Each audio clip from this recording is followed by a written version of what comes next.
Hey, nonprofits, you're in store for a great episode with Jordan Campbell, our good friend, the Scottish auctioneer. Jordan, oh, wow, he speaks 5 languages. He sold items for $1 million before, raises a ton of money for the organizations that he has the good fortune of partnering with. Jordan's amazing, has been a friend of HGA's and of Hey Nonprofits for a handful of years now. I love what Jordan says about bringing the lights down at his events and creating stars. Make sure you tune in to that part of the episode. It's so good. We touch on a lot of really, really cool fundraising topics about your events, live auction, fund and need, timeline, all the above. You're going to love this episode. Do us a favor, show Jordan some love and support. There'll be ways where you can contact Jordan in the show notes while you're hanging out down there. Do us a favor, subscribe to the channel, leave us a comment, like the video, enjoy the show, everybody. You and I have known each other for a handful of years, and a lot's changed. And you know how bullish we are on events. And I got some really cool data to hit you with because I want your feedback. Right. So you're doing 70, 80 events a year along those lines. I do fewer. I cap it around 50. Purposefully. Okay. Yeah. To save your sanity. The kids right now, but it also allows you to focus and tailor make each and every script, each and every client. Because otherwise, I'd fear you'd forget when you're on stage, you name the wrong nonprofit. Which would be an absolute killer for the event. But so probably around 50. Thank you, Detroit, but you're actually in like Philadelphia, Exactly. Yeah. And that's been close to happening many times. You get really, really involved with the groups that you work with, and I find that you go around the sun multiple times with the groups that you work with. What's the feedback that you're getting from these groups? Are they growing? Are they getting leaner? Are they feeling more pressure? Like what is event fundraising and the folks you're working with in 2026 look differently than like when you and I started working together in like 21? Well, there's a massive range, as you know, of different types of nonprofits. You got the ones that are, maybe in the event they'll raise $150,000 or $200,000 per event. There's ones that raise, 3-4 million. Yeah. So as a result, you'll find that each and every call, it really ranges vastly. You could be talking to one person who this might be their first gala. You might be talking to 10, 15 people, which might be their 50th gala. And they're all on point. They all know what they want. At the same time, that can sometimes be difficult because a camel is a horse by committee, right? So the more cooks in the kitchen, whatever metaphor, phrase you want to use, sometimes everyone has an opinion. And as a result, the direction starts to lack and starts to skew off in different areas. But as a whole, I'd see there's not too much change. Ultimately, they're aiming to fundraise at our galas. Ultimately, they're growing each and every year. Inevitably, they will grow in each and every year if done right. But to be quite honest, compared to 2022, 2023, now in 2026 and beyond, I think it's all pretty similar, to be honest, in terms of the team's outlook. I think they are focusing a lot more on having an event manager, someone who can drive the actual logistics, production of the event, because too often nonprofits don't have an experienced event manager or event producer on hand. They might have to outsource it, in which case it can become quite expensive. Yeah. So in many cases, they're bringing it in-house so that this person can do the gala once a year, but out with that, they're working on other projects within the nonprofit. So I think a lot of nonprofits are focusing on that one person for the gala who can extend beyond the gala as well. And of course, I just referred to galas right now. There's obviously everything else that goes into the whole nonprofit world. But from a specific point of view, I think there's not that much change, to be honest. Yeah. Well, I love what you're talking about, folks bringing that in-house. I've noticed that too. And I think it's awesome because, when you're exposing folks to your gala and folks are, let's just say they're new, and there's a real challenge, but a really, really cool opportunity to create other events, to expose folks for the first time to the gala, and then invite them to other community events. The organizations that we're seeing that are really hitting it out of the park are creating other like-minded community events, community-inspired events, maybe a small fundraising component or maybe not a fundraising component at all. In a perfect world, it'd be like, hey, we're having this community event and we're going to introduce our new monthly giving program and stuff like. It's kind of like where my mind goes. But I love the idea of also creating more community events, because that's a big change that I've noticed. Tell me if you've noticed it with your clients as well, creating smaller, maybe even more intimate gatherings It could even be at someone's home or someone's backyard or what have you. But I really, really think there's a cool opportunity for organizations to create more community events. I think donors are craving those kinds of interactions.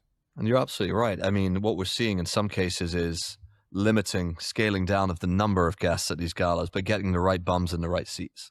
Yeah. Getting the right big hitters, the right firepower in the room, the right supporters. And I hate the word, but influencers. Not the traditional ones you see on TikTok and all that, but the ones who are very much into the community, into that world. And they've really made a theme around the event. An example being Meals on Wheels over here in Atlanta. They've made it seem, certainly from an outsider perspective, as the go-to gala, the must-have gala for all the people, that want to be seen in some ways. And what I mean by that, not in a derogatory way, but more in those are the people that traditionally have been the socialites. They're the ones that have gone out and had great word of mouth, and they're very generous. And as a result, if you can focus like a laser on those particular types of guests, the ones that really revolve in those circles that are relevant to your world, be it cancer, be it arthritis, be it food insecurity, be it foster homes, a lot of really forward-thinking nonprofits are identifying whether influencers or celebrities, which has happened since the dawn of time, but Sure. what they're looking at is there's a lot of influencers, celebrities, politicians, and so on that have a good reputation that they know are keen and avid supporters of that particular cause. A lot of this sounds obvious, but not enough nonprofits do it. When you're talking to someone an organization that hasn't tapped into that potential with, like you said, influencer, but I always talk about this couple around my town that they're not famous, but they're locally pretty well known. Yeah. And they're really comfy in front of a camera, and they can be a megaphone for your organization. Why not ask them to do a sizzle reel, about the event and come to the event and get them a table or get them a couple tickets, stuff like that. How are you advising when you meet with folks that haven't tapped into that potential? What are you telling them to do? Get with the board, get with the committee, start going through your phone. Who do you know? Stuff like that. Exactly. It starts with the obvious, right? Tapping into your board and saying, where are your circles? If we can find a Venn diagram that whereas every single circle on every single board member can overlap to a certain extent, then you've hit the jackpot. You tell them that groundwork immediately is getting the right people in the room. Too often there's too much focus, understandably, on sponsors. But the problem with only sponsors is that sponsors, their bosses, send their teams, and their teams feel that they have to go to this event on a Saturday night away from their family because their bosses told them so. And it fills out the tables. But as a result, those people are not necessarily ones that are going to be giving in the room. Yes, they might be passionate. Yes, they might learn on the night and feel truly engaged. But the best fundraisers are the ones where those guests who are going into the night already have earmarked in their head how much money they're going to spend at the very least. They've already thought about, I'm going to spend $5,000 or $1,000 or $1 million tonight. And so psychologically, when the live auction comes around, when the fund need comes around, you know where that money is coming in based on the fact that you've done your homework prior, knowing who is going to pitch up and knowing who they know and who they're bringing. So it's just those concentric circles that just, like the old phrase, you throw a stone in a pond and the ripples go out and out and out. It's exactly the same. And getting the right influencers, again, not the TikTok dancing kind of influencers, but the ones that know people and are connected. I think Malcolm Gladwell called them the connectors. Find the connectors in your society, in your close society for your nonprofit, and they will naturally do your work for you. They will tell their friends. They'll have a dinner party and say, hey, I'm going to this gala next week. How about you come along? But promise me you're going to donate. That kind of thing. And they'll be happy to do so because ultimately humans are generous if they're stoked the right way. Yeah, totally. It also kind of just beckons like talking about how organizations are so focused on new. I hear a lot of people, in our things like, hey, let's really nail the ones that we have. Number one, right? Like there's a lot of folks that are right in front of you that we really, really need to make sure that, they know how grateful we are. But it also seems like it's not solving entirely, but a really great, thoughtful way to engage with new people, expose new people to your event. And I'm constantly asking people that are doing events and going, how many folks are coming that are new? And well, we're working on 50%. We want 50% new people, things like that. Is that common with the events that you're at? Yeah, one of the first questions I ask on that first steps meeting we have with the client, where we go through each and every touch point. So I take them through as if you're a guest. So I try and ask them to close their eyes. And then ultimately this next hour, Mr. and Mrs. Client, is going to be pretending that we're a guest. And then what is our experience from the second we arrive right through to the end? How has it gone before? What is the demographic? A lot of the demographics are quite obvious. It's just a huge span of different people. How many are returning? 50, 60, 70%. How many are new? And of those new people, how are they involved? Are they sponsors? Are they corporates? Or are they being invited by someone who's already existing as a fan, as a supporter? So that's the absolute key to get those right people, of course. But yeah, we're seeing it right across the board. The best galas are the ones that have the ability to bring, again, and I'm going to repeat myself a million times, the right people in the right seats. But in terms of doing new things, at the end of the day, I tell the clients, okay, what worked? Let's run through your last year. If I didn't work with you last year, tell me what went right, what went wrong, what could have been done better. And ultimately, if it ain't broke, don't fix it. If it's worked really well previously, well, let's just sprinkle a little bit of sugar on this part, add a little bit of salt on that part, add different ingredients to maybe make it more of a sensory experience. Little things like in the fund and need or the paddle raise. How about, I think I mentioned this to you before, it's just me saying something along the lines of, ladies and gentlemen, before we get started with the fund and need, I like to turn the lights off. And as I say off, the lights completely go dark in the room. Looking around, ladies and gentlemen, you can see the room is shrouded in darkness. Moving forward, every time you donate in the fund and need, one of our team is going to scurry across to your table with a little white light. And at the end of it, we're going to turn the lights off in the room again, and hopefully, the room will be filled with stars. And that showcases generosity. And also behind the scenes, it's the psychological peer pressure. If you don't have a light, then maybe you're a bit of a loser. Obviously, it's obviously not a loser, but it's a peer pressure thing. Very subtle, but people love it because it's a little bling ring, or it's a wand, or it's a necklace. These tiny little touches are the things that people remember. Wow. And then little things, the obvious things as well, like the live auction. Too often the live auction can be quite monochrome. You'd say, I've been to a live auction before. I've been to millions of live auctions. How can we make it different? Well, little touches such as, ladies and gentlemen, our first item of the evening is Tuscany. And as I say Tuscany, boom, across the speakers in the room comes Pavarotti, opera music that wakes people up in the room, but also adds gravitas and importance to the live auction. Well, this is very formal. It must be worth a lot. This episode is brought to you by HGA Fundraising, and that's where you can find great live auction items like the Tuscany item that Jordan's referring to. Great example that he brought up here in the episode. If you'd like to know more about how to get your hands on a great Tuscany live auction item, go to hgafundraising.com. That's hgafundraising.com, and there should be a link in the bio. Now, back to the show. So it's little touches like that I recommend to my clients all the time. And how can we pepper every single touch point throughout the evening? And the marketing world does this. Whether you're going into a store, the Apple store, or this and that, they spend millions of dollars trying to figure out the psychology behind every touch point. Why can't we do that with nonprofits? So the idea being that the second I arrive as a guest, what happens? Am I given a mimosa? Am I given a brochure? Am I greeted by the right person? Am I made to feel special? Well, that taps into the sales principle of reciprocity, right? So if you're given something from the beginning, if I give you a bottle of water, I've just met you, Trevor, for example. Hey, do you want a bottle of water or a stick of gum or whatever it might be? That's the sales principle of reciprocity, because you feel at some point down the line like you want to give something back. So if you're made to feel like a king or a queen, and you spend a lot on a ticket as well, you've spent money on babysitters. This is your first night out in a while, maybe with your husband or wife. You want to be made to feel special. And if you're made to feel special from the get-go, naturally money will flow afterwards. They'll be more and more generous. And also the challenge, and once again, the opportunity, but the work, the heavy lifting at that point is if someone new to your event that got the sitter and what have you and haven't been, then it's up to you as the organization to make sure they feel very, very thanked, right, for the Well, that's effort it. and the and the opportunity. Because I keep coming back to a friend of the program. She said, "Events are your pipeline." You know what I mean? Like things like that. It's like Yeah. so good. God, I was just taking notes while you were talking. I love the blinky ring example. Mm. I love the reciprocity piece. That's awesome. So good. So good. All these little touches are so I important love because, it, man. Yeah. as you know, you're made to feel good. It's a big night out. Yeah.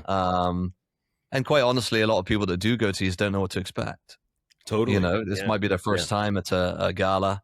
They've been to different events before, whether it's for corporate events or brand Mm-hmm. events, but they might not have been to a fundraising event.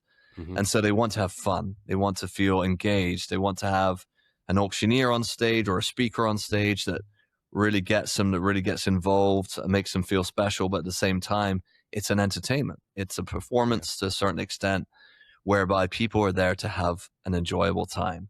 They don't want an auctioneer necessarily to be up there and very slowly saying, thank you, $250, $1,000. They Right. want someone who's running around, getting involved, bringing up the energy in the room, because most people in the room don't know each other. Right. You know, there are many tables, of course, they all know each other and it becomes a clique. But the key is to basically make people feel all in the room as part of one community.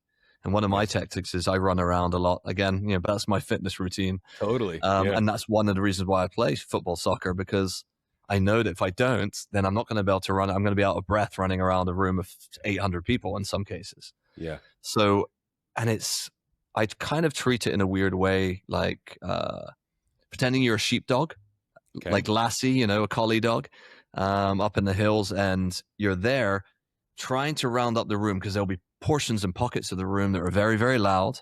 They might not be listening. They might not want to donate because they've already donated prior to the event. So if you can engage those people, you know, and herd each people and have banter with them, each guest, then ultimately you've struck gold. Because once you have those people on your side, then everyone else follows. And so it is me running around the room, sort of, you know, it's like a Jenga tower. Yeah. One thing comes out, but you got to touch it in here, but then another block comes out here, and then so ultimately, it's all about reading the room. It's about understanding your audience, and you know, if you know when things are going well, and you certainly know when things aren't going well. Sure So you've do. got to pivot, you've got to adjust, you've got to be chameleonic to a certain extent. But that's the joy of it. That's the fun of it. Is every crowd is different. Some crowds are there to have a great time and have a few too many drinks.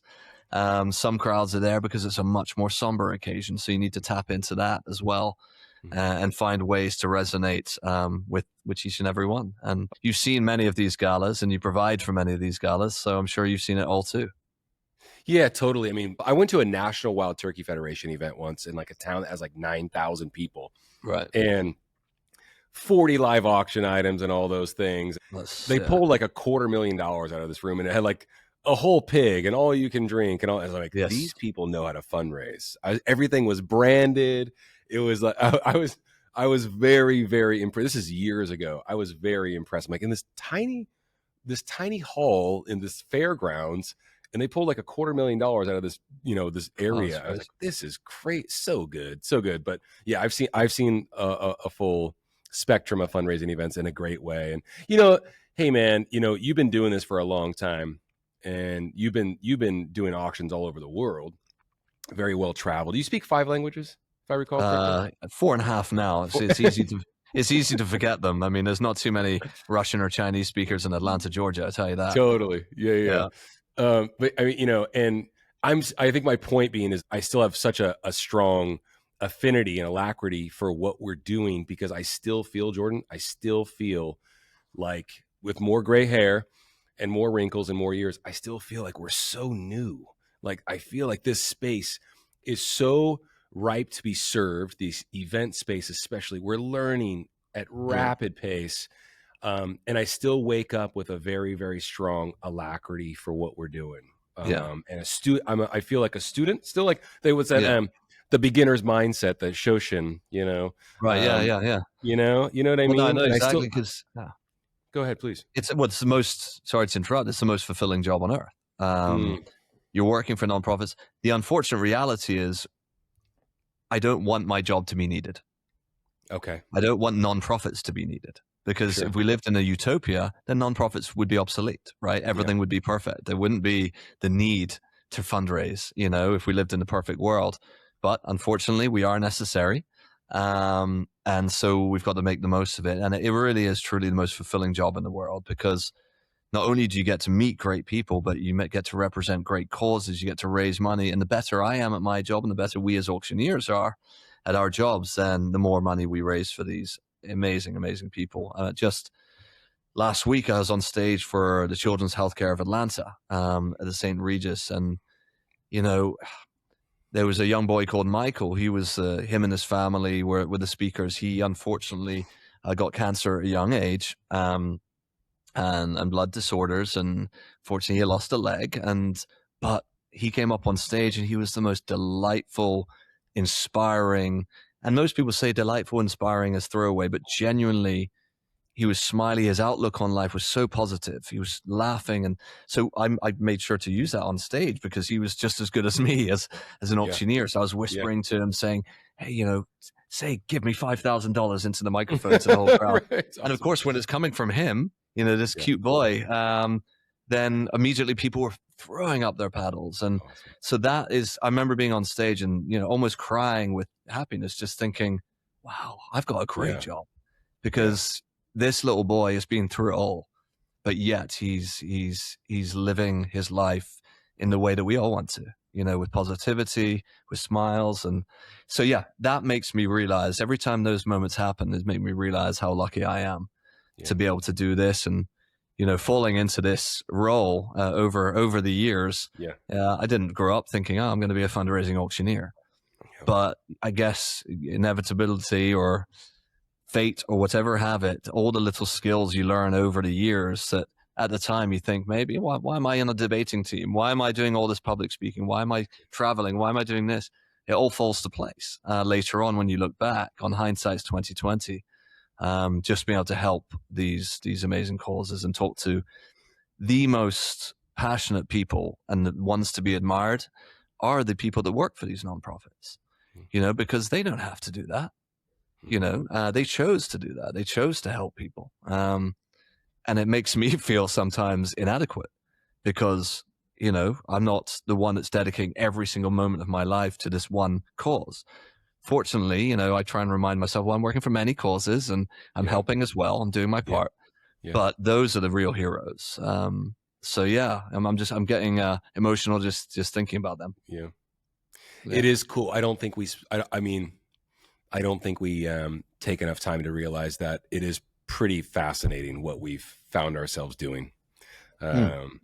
That's it. And you're in that world, obviously, very much so. And so, I'm sure you pinch yourself occasionally and think how lucky you are with it.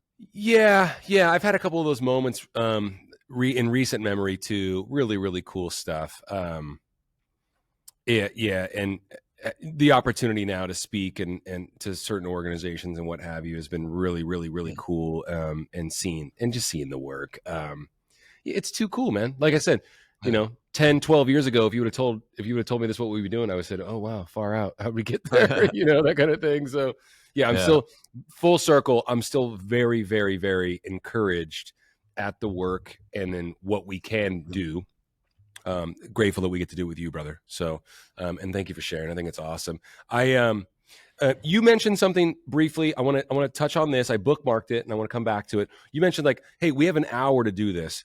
I don't know if you said that deliberately or what have you. You're coming on. We're going to do a series. By the time this comes out, we'll be probably in the middle of it. We're going to do a webinar series every Thursday for 6 weeks about the timeline. We're getting so much feedback about like, when should we close a silent auction? When should we serve dinner? All the time from organizations. So more than we get questions about, hey, my board won't fundraise. What do I do? That used to be the one, right? So we'll save that one for another time. But this timeline piece and the attention to detail with folks are coming in. This is when they need to be able to get out. Let's get our fundraising done. And then we'll let the band play or what have you, that kind of stuff. So talk to me about how important it is to get folks in, get our fundraising done, and then we can party, or as I like to say, we can Wang Chung after. Wang Chung. I like that. It's the first thing I say to them on that first steps call. is, how does your run of show look? And then, if they want me to verbalize it or go through what's important and what's not important, I mean, the most important thing is to take them on an emotional journey, a roller coaster. And if you can take any human being, whether it's at a gala or in life, whether you're on a date with someone, whether you're whatever it is, taking them up the roller coaster, down, up and down, it's what captures people, what captivates humans, I think. And so I immediately say at the beginning, how does your run of show look? From the offset, is it a buffet or is it sit down dinner? All these different elements when you arrive, what happens when you arrive? What's the registration process? Is there a cocktail hour? When is the live auction? When's the fund need? And then I recommend what I think is the perfect. Every auctioneer has a different perspective, I'm sure, but ultimately is when guests arrive. Of course, I won't go into the specifics of that, but that first hour when they arrive is absolutely key, ensuring that registration process is smooth as butter, making sure there's no hang-ups, there's no bottlenecks, making sure that get their credit card information, tie it to their name, tie it to their bid paddle number. 3 things, simple and easy. Obviously, which mobile bidding company, if you are to use one, who are you going to use, how do they approach that, and so on. But the aim ultimately is to prep people from the beginning to be thinking about donating. Whether it's, wow, look at this live auction item. Have you seen this one? That's going to be incredible tonight. A lot of people are talking about this, and my team goes around and mingles with the audience, just as the nonprofit team does, really trying to identify the heavy hitters and so on. And the ones that are interested and sparking interest in certain live auction items. But when it comes to the actual start of the run of show, you need to have a bookend at the beginning. Because if it's a buffet, particularly if it's, past stations or whatever it might be, then you need someone to come up on stage immediately, just for 1 minute or 2 minutes, to welcome everyone. Good evening. We're in for a great night tonight. I hope you're ready, but I know you're hungry, so get off and eat now. Just as simple as that. We'll be continuing the program later. That allows people, gives them the license, if it is a buffet, to go and start eating. Because we all know, we've all been at a buffet where everyone's looking around, who goes first? It's like Pac-Man in there. Everyone's just thinking, who's going to go first? Should I? Am I rude if I'm the first person? But if you're told to do it, then people do it naturally. If it's a plated dinner, obviously people know when to start as well.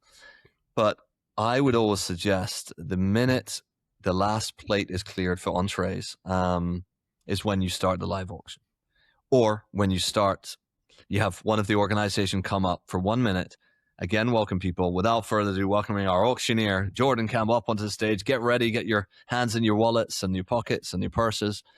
That's the prime moment of the night, because people have just been fed. Their bellies are nice and full. They might be on their second or third drink if it is a drinking occasion. And so that is the prime moment where people are at their happiest. And so that's when you start taking them up that roller coaster of energy, and it allows the audience to see the auctioneer, to have a connection with the auctioneer. Otherwise, if you do the fund need or paddle raise first, in my opinion, it's basically me or an auctioneer coming out and going, hey, we need donations. You don't know me yet, but give us donations. It doesn't give a chance for that connection to happen, because if you don't like the auctioneer, you're not really going to bid as highly or donate as highly, regardless of how much you love the cause. So I always recommend taking them up the roller coaster, having a bit of banter with the audience, a bit back and forth, bit of competition. I run around the room a lot. Well, he's just outbid you. You're going to take that, sir. That sort of idea. And that's why mingling during the cocktail hour prior is knowing the personalities, purposely going around noting the personalities in the room. Because if you get them on side, everyone else follows. It's like the schoolyard, ultimately. Totally. You get the popular people in the room and then they're on your side and so on. But then after the live auction, that's when you're at the top of the roller coaster, but that's when you can harness and convert that energy into more of an emotional, powerful, empathetic, sympathetic energy, which is, ladies and gentlemen, that was amazing. You're so generous, but now we're going to talk about the why. Why are we here tonight? Who better to speak to the why than? And that's when you hand it over to either someone from the organization, someone who's benefited from the nonprofit, young Michael, a family, for instance. Exactly. That young gentleman, as I mentioned, a family, or a powerful video. Ideally, no more than 3 to 4 minutes total. That emotional appeal, which you've heard a million times, the emotional appeal is the crux of the night, is the most important part, because it sets the tone before I come back up and say, ladies and gentlemen, we're about to do the fund need. And I continue in that vein and go pretty much straight into, I'm going to start by asking for $25,000 or $10,000 or $100, whatever it might be that you're starting at.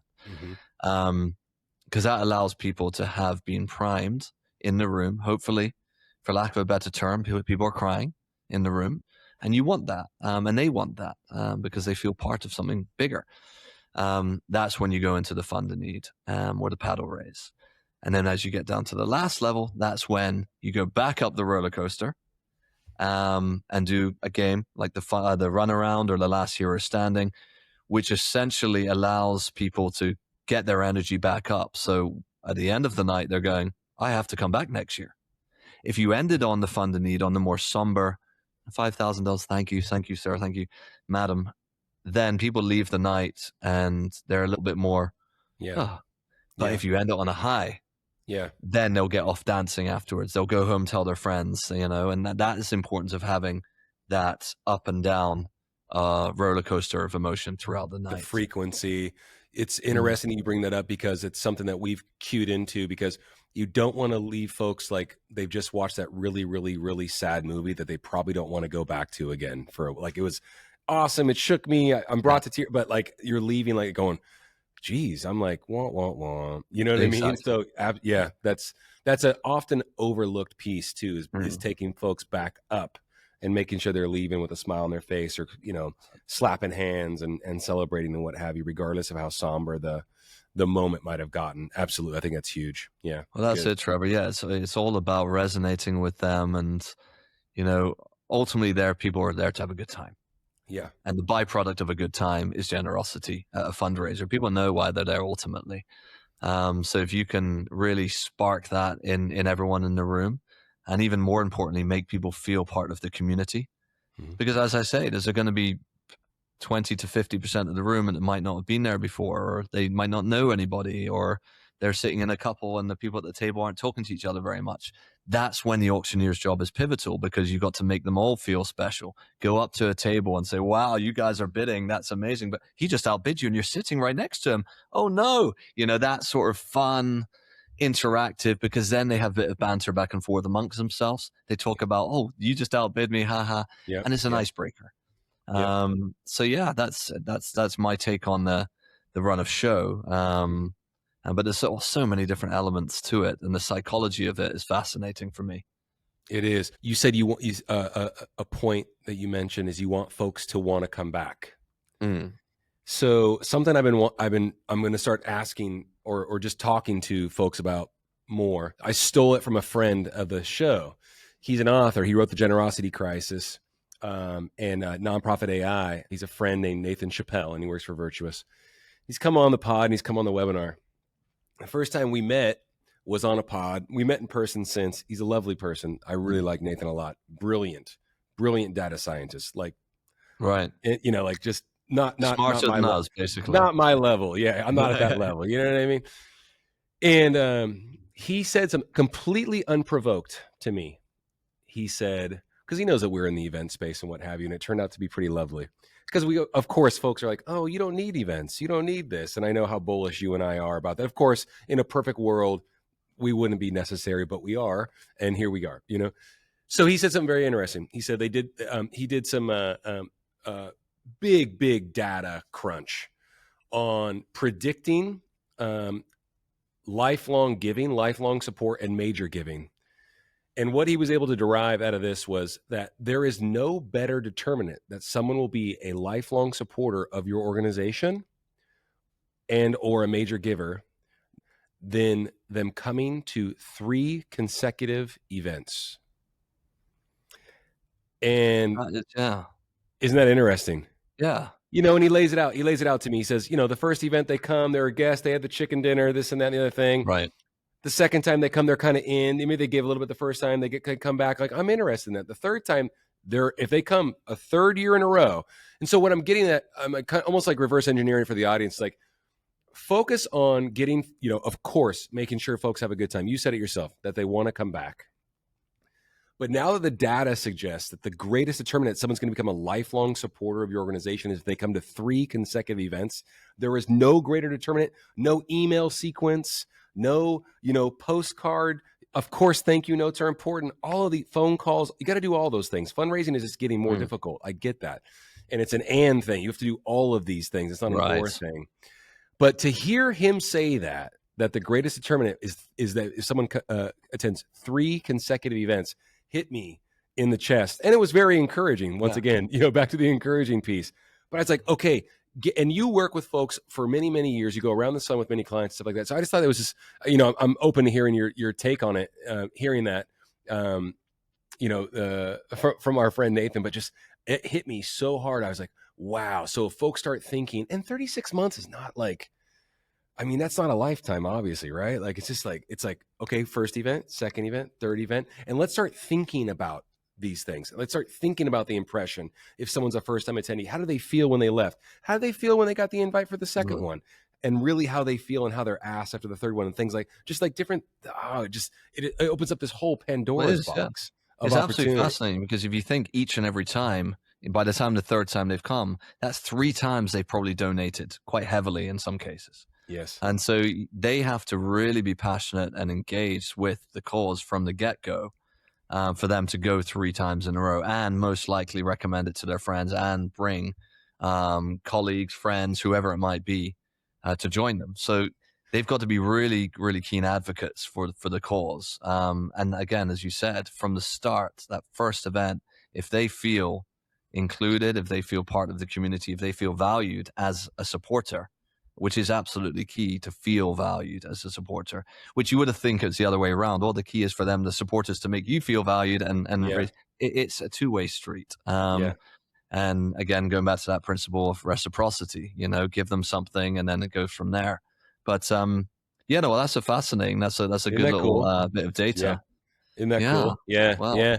We're going to put a megaphone on that one, but thank props to Nathan for making us aware of that. And I just want the world of event fundraisers to become, that need to be served, that need this help, that need this nudge to think, of course, it's a long game. We're thinking about this, 12, 24, any good business does, at the end of the day. And then it's a relationships bit. You mentioned the reciprocity piece.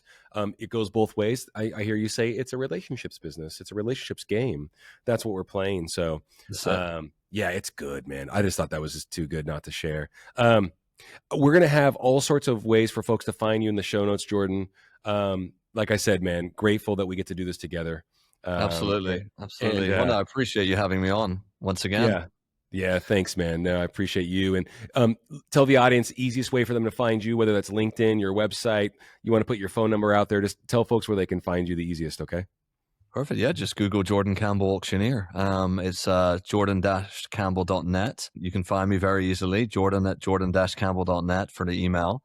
Feel free to reach out. On the website, there's all sorts of videos and photos of previous events and testimonials. But it's a fascinating world that we work in, and I'd love to hear from other people, even if it's just to give some free advice. I'm happy to help, because ultimately we all help each other in this world. Good stuff, dude. Hey, thanks for taking the time, man. And I know this is a very, very busy time for you. So appreciate you. And we will do it again very, very soon. Thanks, everybody, for tuning in. And do us a favor, hit that subscribe button, leave us a comment, leave Jordan a comment, reach out to Jordan.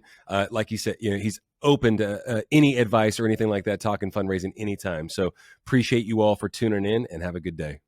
Thank you so much.